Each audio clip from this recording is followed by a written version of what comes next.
What's up, everybody? It's Yvonne with Trouts Fly Fishing, back with the forecast for August 31st. Obviously, we're a couple days late. I was on vacation with the family, got a little fishing in, headed to somewhere a little bit salty, which was nice. Obviously, always a nice change of pace to catch snook and sea trout on gurglers. I like it at the top water. I like it a lot. So that was cool, but obviously coming back to Colorado, there's a lot of positive things going on. So a lot of those closures were lifted. We're seeing longer, cooler nights as we move towards the fall. We're seeing those water temperatures issues sort of stabilize a little bit more, seeing some bumps and flows.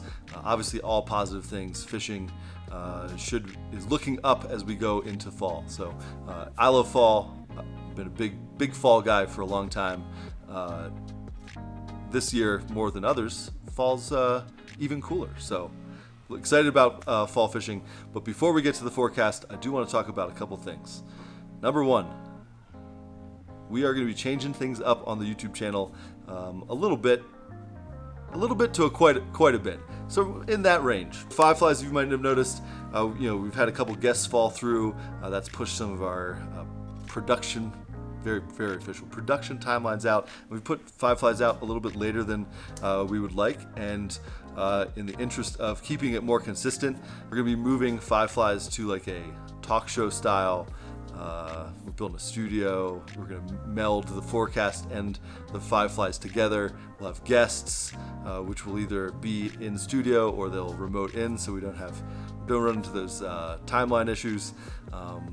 So we have all that. We're going to involve you guys, so we'll have open up a customer question line essentially. So a lot of cool things with that. Excited about the direction of Fireflies going forward. We'll obviously be in transition in the next month or so as we get that studio built, but pretty excited about what's going to come of Fireflies and the forecast sort of melding together. So that will be a once a month thing. You might see one more forecast like this, and then by October we'll hopefully be into that new format.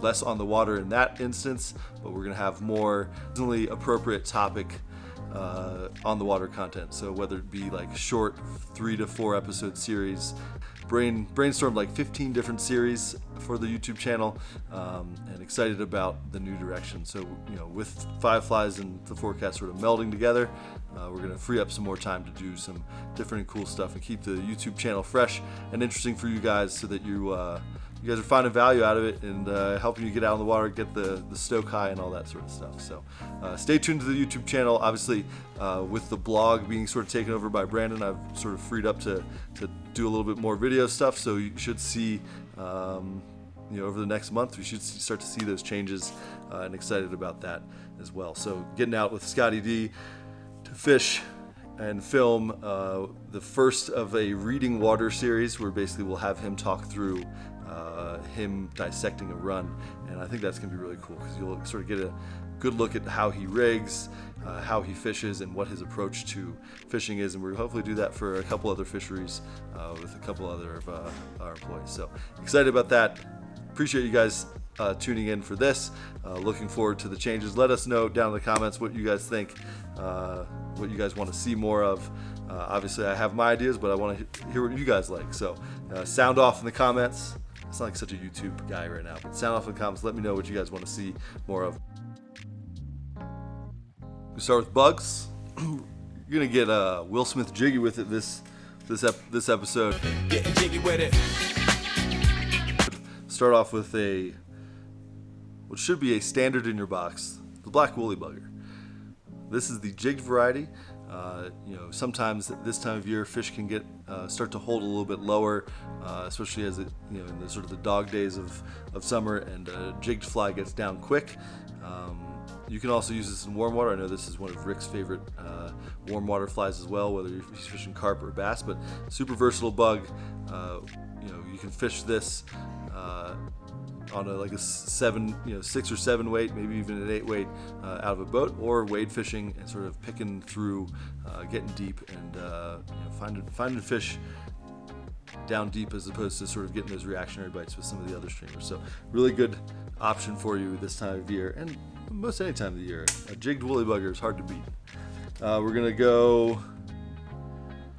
So one of the things I've learned from Zeke over the years fishing the Colorado is he likes running a super deep dry dropper rig this time of year. So to get deep, jig flies will help certainly get down faster, and also a 2-bit hooker having a lot of tungsten will get down very quick. So this is a light olive jigged 2-bit hooker, so it has a lot of elements that will help you get down quick and find those fish that might not be looking for the big foam dry or something like that. So that's the second fly I've picked. The third fly I've picked is a jigged Psycho Prince.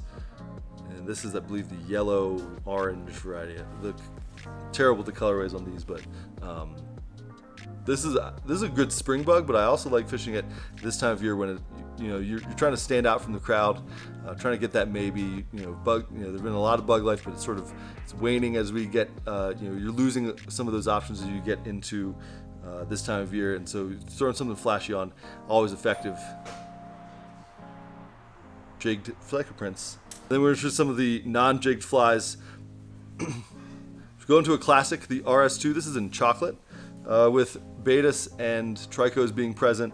The RS2 is a great option. RS2 is a great option year-round, but with the small mayflies are gonna start to play a larger role, especially on those tailwaters. The RS2 in chocolate is a great option. And then finally, sweet grasshopper. It's great for high country, but also good for dry dropper fishing on the Colorado, the Arkansas. Floats really well, super buggy, has the rubber legs, sort of has everything you're asking for out of a big foam hopper. So hard to beat. Plop's good. Plop's real good. Good plop. Underrated feature in a big foam hopper is how good it plops, and the sweet grasshopper has a good plop. So that's the 5 flies. Let's get to flows. Yeah, flows. Flows real quick. On the South Platte, flows below Cheeseman, 11 Mile, Dreamstream, all above 100. We've obviously seen a couple drops over the past couple weeks, but we're still seeing some really productive flows there. So we're in a good position there. With the flows below 200, you're not fishing the edges as much, and they start to filter into those runs, riffles, and stuff like that. But when super elevated, it's more of a finding that soft water game. But now you're going to see them sort of spread out, which is not really nice. And then when you look at the freestones, the Colorado Kremlings above 1,000. We're seeing some flows drop from some of the rain events on the Eagle. The Arkansas doesn't have its summer raft floating flows right now, so that's around 250, I think. So we're seeing some drops on some of those flows, but obviously the closures, the voluntary closures have been lifted. From Red Dirt Creek down to Rifle on the Colorado, which is obviously great, and then also on the Eagle, down to Egyptian Pond. So we're seeing positive movement in the temperature sort of arena, and flows are looking very good considering where we were earlier this summer. So positive news in terms of the flows. We're sort of easing into fall in a good spot, and that's cool. It's cool to see. For me, probably for you too. It's always good to see good stuff happening,